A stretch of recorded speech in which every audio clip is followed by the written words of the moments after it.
Welcome to the Artist Academy podcast, a place where we focus on the business side of art to help you attract more customers, increase profits, and ultimately live a life of creativity and financial freedom.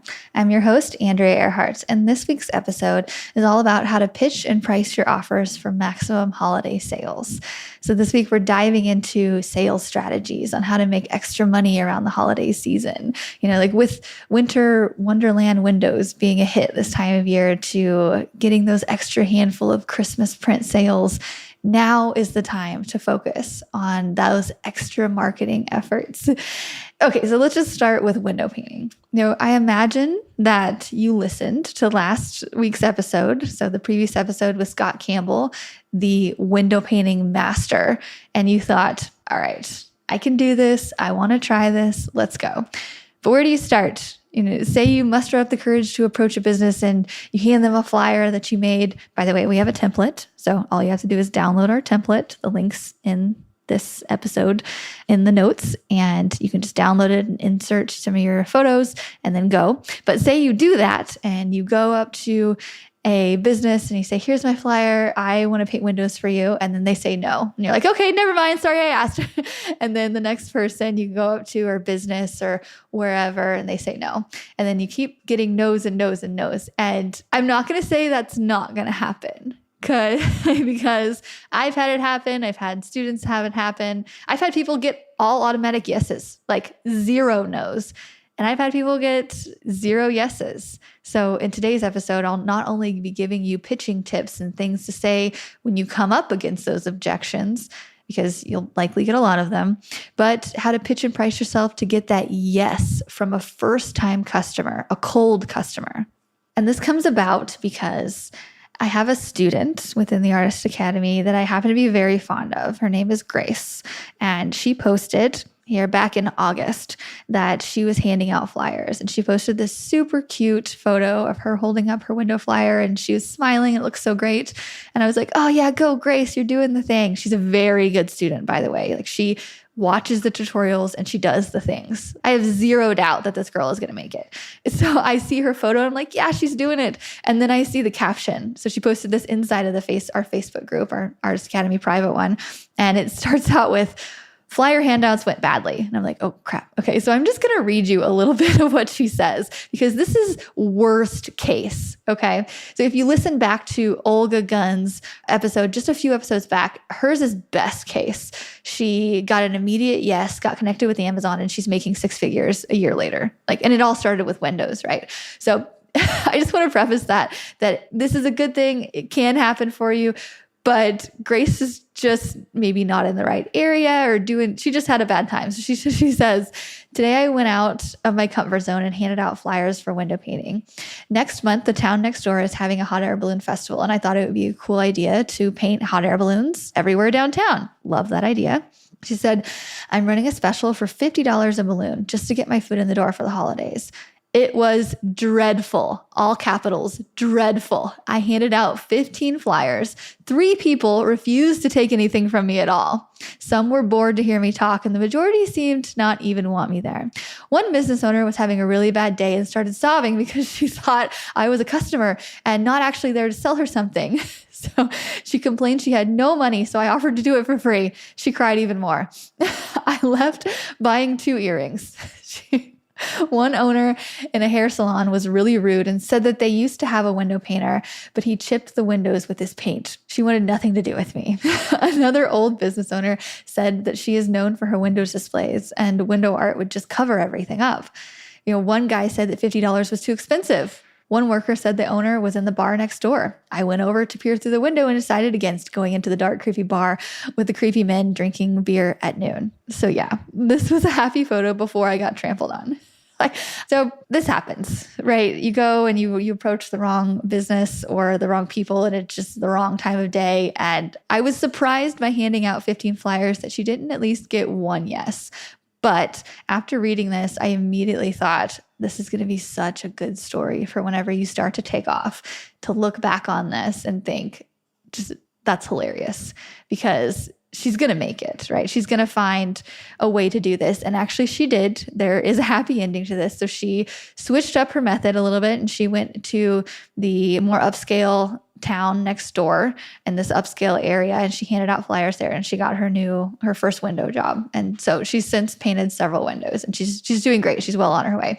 But I just want to point out too, she was passing these out in August. So way before the Christmas season, which I highly recommend you do.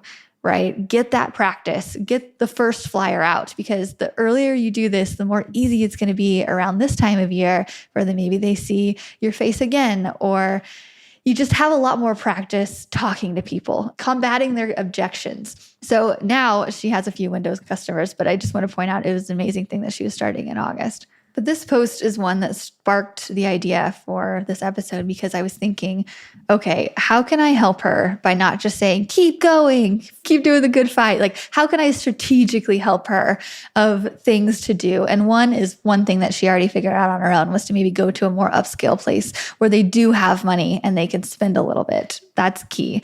If I went around in my hometown of Wheatland, which is maximum 300 people in a very poor area, nobody's going to want to spend money on this. They would rather have a high school student come do it for free. So, I mean, that's a dramatic comparison. But if you have an upscale area in your area, go to that. But another one, she said that somebody didn't want to cover their windows because they rely on people being able to look inside. And I have gotten that objection before. Actually, when I passed out window flyers downtown, I ran into that. It was a barbershop downtown, and they said, no, I rely on people seeing what's happening inside and then wanting to come in. Like, that's my main form of marketing. And I was like, oh, okay. And I just walked away because I had no idea what to say.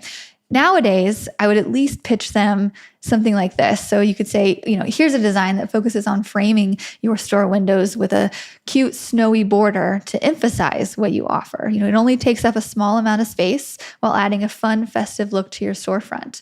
So you could show images, which I 100% recommend you do. Just type in holiday window painting, frame around the window, and you can literally see some that have a frame around it, like a picture frame that you can see the majority of the window middle, or you can frame it with snowflakes or frame it with just little dots or ornaments or whatever. And you could follow it up with, this is one of our most cost-efficient options. And would you want to keep it classic white, or do you want to add color? So it's not just you pitching something, it's you wanting to know their input. So, how would you design this to make it better? How could we fit this for your specific storefront? But let's take it back. Let's take it back to you're handing out the flyer and you keep coming across the gatekeepers, right? The secretaries, the person at the front desk who pretty much can't just give a yes right on the spot for painting windows. And you're like, how do I get past them and talk to the owners who are super busy? What I would do is I would walk in and show the flyer immediately. That way the secretary can see what I do. I would smile, say, hello, I'm a local artist and I paint windows. I would love your storefront to be filled with winter cheer, whatever.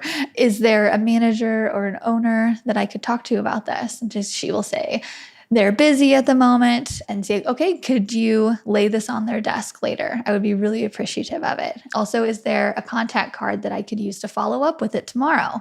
And you grab their card, you give her the flyer, move on. It's the best you're going to do. If you really want to pursue it, if you follow up with them the next day and you don't get a reply, come a few days later. She's going to recognize you because you're going to have the flyer again and say, hey, did they get a chance to look at it? And she'll either say, oh, no, I forgot, or, oh, and having a secondary encounter there will either say, oh, could you put that on their desk right now really quick or something. Like you showing up twice, it's like getting an email twice. It's like if your friend calls you on the phone twice, you're like, okay, like you talked me into it. But doing anything you can to get these window painting customers, well, showing up twice after a couple days is not being overly aggressive. Sending 2 emails is not being overly aggressive. It's when you're showing up every day and you're doing it annoyingly. That's when it can be too much. But doing a second appearance saying, hey, are you interested? If they haven't said no, that's totally fine. A good price point that I've found just to get in the door is about $150, which seems kind of low, I realize. but you can keep it pretty simple. That's for winter wonderland in a small area. You can also upcharge them, say, hey, do you want color? That adds more. You can expand the space as you go, but really anything to just do a small section of it in the beginning for a small amount to get you in the door, because typically if you do windows one year, you're going to be doing them the next year and the next year, and people expect prices to go up. If you have a customer this year that you charge $150, you can charge them $200 the next year. You can charge them $250 the next year, and you can keep adding to it because you're going to keep getting better. You're going to keep getting faster. You're going to keep returning every year and providing this service, and they're going to love it. Another objection you'll get with window painting is the removal. Most business owners do not want to mess with it, especially if they've ever tried to remove anything from a window before. If you don't know what you're doing, it can be really messy. So you can either do it for them or you can reference them to a local window cleaner. Either way, but having one of those options in your back pocket, either an upsell that you're removing it for them or having a number of some local cleaner that you can reference them to, whichever one, because you don't want them to say, I don't want to remove it later. And you're like, oh, sorry. Okay, bye. I know you want to have an answer to their objection. I just can't emphasize getting window customers enough, because it's not just making extra money around the holidays, although that is an amazing perk and why I emphasize it around this time of year, but it gears you up for a very active mural career in the coming year, because it gives you practice painting large scale. It gives you practice dealing with customers and sending invoices and bringing their vision to life. I typically don't do mock-ups for windows, but you totally can. And if you haven't done many mock-ups, then I suggest that you do. That way you can see what the customer wants. You can make sure it's okay. And even though it's not permanent, it's still really good practice for painting murals. And if you're wanting to be a muralist and booked out this summer, this is step one. This is they're just so much an easier yes. And I just can't recommend it enough. Okay. Anyway, I'm going to move past the window painting thing. I'm not just going to beat it to death, but I have a link to you can have the window painting flyer, and it comes with a supply list of all the supplies I use, including the razor that I get it off with and everything. So go to that link if you're at all interested, and I'll send you all that information. But moving on to the next thing. So prints are a really big thing around the holidays. And this is the only time I will ever push prints, because murals are my money maker, and I find that it's just the easiest thing. But a common objection that I get when people are wanting to buy a print and they're not sure. So if they will tell me, they will typically say that they're not sure if this print or piece is going to fit with their style of their home or fit on the wall that they have in mind, or they're just not sure, because not having something right in your home, you're like, is this going to look good? I don't know. So my common objection answer to that is,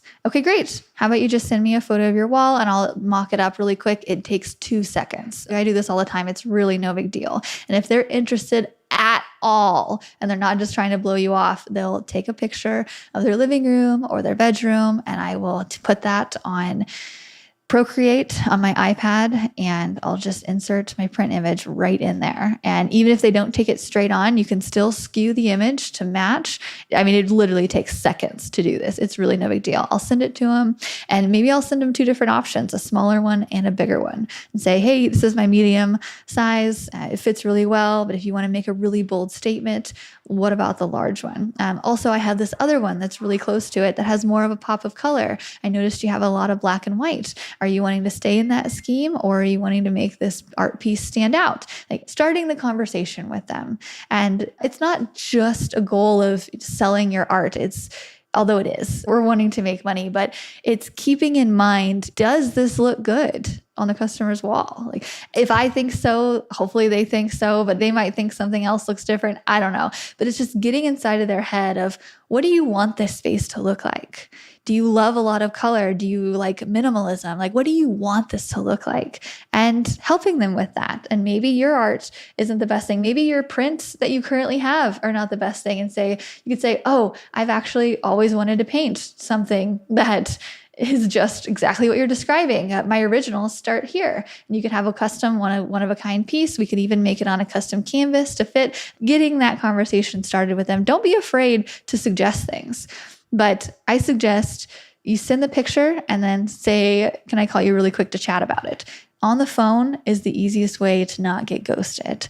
People are busy. They think you're just trying to sell them. I mean, we are, but getting that conversation started on the phone and not just through email or not through DM or whatnot. Say, hey, can you chat really quick? Or sending them a voice message. I send voice messages all the time because they're way faster than text and people can hear my tone and it's just, I like it. So maybe send them a voice message describing what you're trying to envision them and ask them a bunch of questions. Do you have inspiration Pinterest photos of what you're wanting to look like? Ask them questions. Because even when I was having that answer to the objection of the window painting thing, I ended with, do you want to keep this all classic white or do you want to add color? It's not just this is what I have. It's how can we customize this to you? And thinking that way and always ending with a question. Another tip that I have up my sleeve from a conversation that I had with a previous student, actually. So this guy, Tony, he was a student of mine a while ago, and he's since gone on to do other things. And he emailed me the other day to ask some questions. And I said, hey, long time no see. And we opened up that chat of just communicating about art business sales and whatnot. How's it going? And then he's asked me, he goes, hey, I have my print of the month going and I have about 70 members.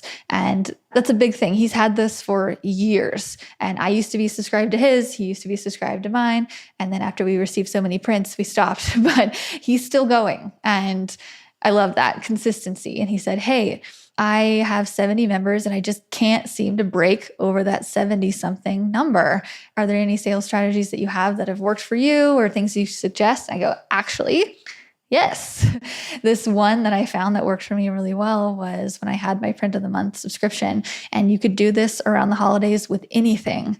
Is people are in a really giving mood and people love to give presents and they also love to buy things for themselves. And so let's combine those two mentalities of giving and buying. And what if you did something to where if you bought an item, then you would gift an item to your friend for free? So what I would do, for example, with my postcard prints is if you sign up on my subscription to receive one every month, I will send one to your friend for free. And it was kind of in the form of like a holiday card. So they could also fill it in to where what they wanted me to write on it.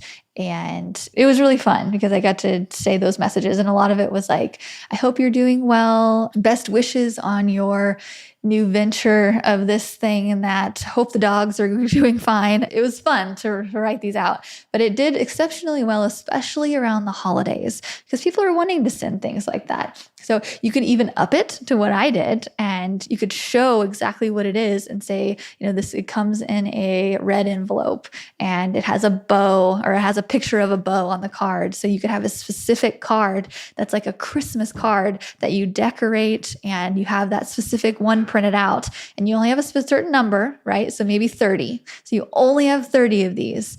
And having that limited number helps people to be like, okay, well, if I want this, I should probably act now because she's going to run out of them. And it also helps to have a goal. So post until those 30 run out. And when people buy them, show. Say, hey, I'm sending this one off to Utah today. Hey, I'm taking this batch of prints that my customers are sending out to their friends to the post office today. Show that people are buying. Show that other people are buying your products and also gifting them to your friends, and explain what it is over and over and over. Because anything worth saying and worth doing is worth saying multiple times. We had a whole window painting podcast episode last week, and I know that if I really want artists to really do it and it really sink in, I'm going to mention window painting again in this episode so that they go do it. And if I wanted to mention it again in the next episode, it might be a little redundant, but it's going to hit those people who maybe didn't catch something in the previous episodes, or who are listening who got busy for a second, or just need to hear it again. Say, okay, she really believes in this. I will give it a shot. So it's the same thing with offering prints like this. Say you have 30 to sell. Say you sell 5, post it again. Say, hey, I have 25 left. Post it again. I have 20 left. However many. And sometimes it's not so much strategic marketing and numbers. It's just repetition and getting those out. But combining it with this idea of the gifting time of year, I think is a really good idea. And it's worked well for me, and I think it can work well for you. So say you're not doing mini prints. Say you're doing bigger prints. And say if you buy an original from me, you can gift a small print to your friend. You can mix it up. It doesn't have to be for tat equal. You can get creative with it. Ask your previous customers for photos of your art in their home. Ask for reviews and post those reviews. Ask for anything right now, any kind of validation that your products make other people happy is a really big play during the giving season. Run a free shipping promotion. Run a 20% off promotion. I'm not above discounting my art in order to sell a lot more. I just bought these Christmas pajamas online, and so I don't need any more Christmas pajamas, but it automatically signed me up for this Christmas pajama email list. And they emailed me the other day and said, we're doing a 40% off sale. So what do? I go and look anyway. I don't need anything what they have, but I'm just curious. I still look. I see that 40% off and I think, oh, that's a deal. Maybe I'll just browse. Maybe they have other things. Maybe I could get another set in the same size. That way my little man can fit into them next year. Oh, but then they're 40% off. Like it brings you back. So find a way to bring those customers that you've been collecting all year and we've been entertaining all year. Find a way to bring them back to your store. Give them a reason.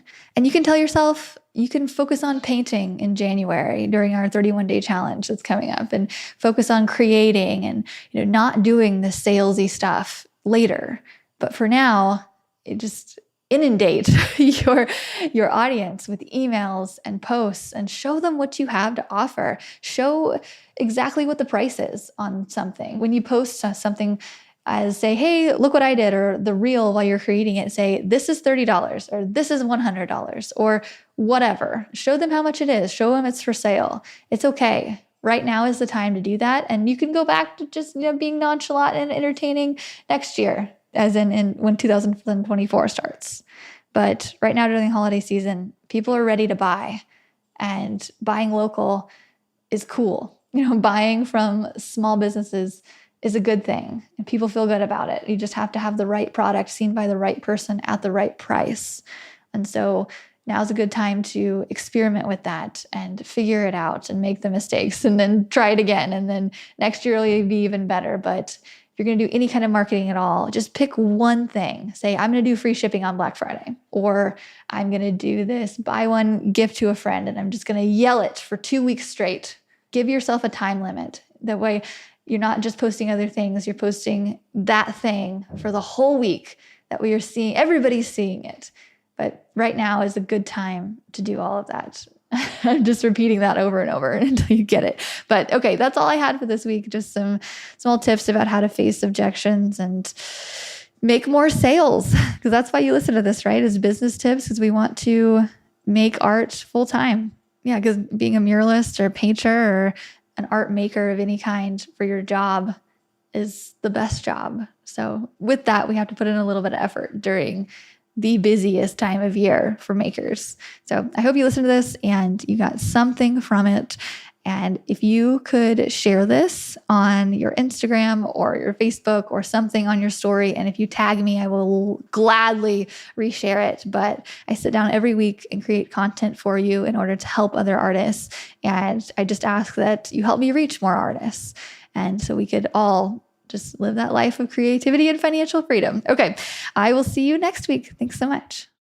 Thanks for listening to another episode of the Artist Academy podcast.